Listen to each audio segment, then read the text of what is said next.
Maayong adlaw mga amigo ug amiga.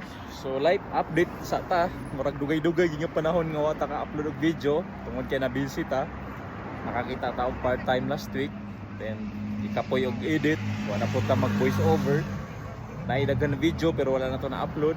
So live update sa ta. Karong adlaw gikan ta sa simbahan, nagsimba ta. Kay Sunday man karon din sa Espanya. At least take time para maistorya na to ang Ginoo. Diba? Eh, bisag sa kalisod sa panahon, giblis gyapon to sa Ginoo. Muna giingon nga salig lang nato ang tanan sa Ginoo kay wa gyud imposible niya.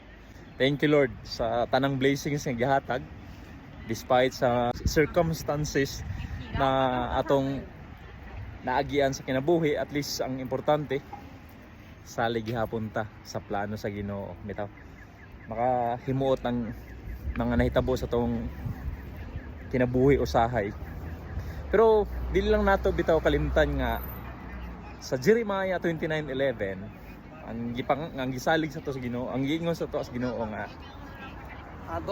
to prosper us not to harm us. So mao na ipirmi natong hinumduman nga mao na gi-promise sa to sa Ginoo to prosper, to succeed, not for a disaster but to prosper us, not to harm us. So, amen for that. God bless everyone. Happy Sunday. See you sa mga sunod pa nato nga upload. Kay karon murag busy kita. Busy sig pangita og kwarta. Pero si God mag-provide ra.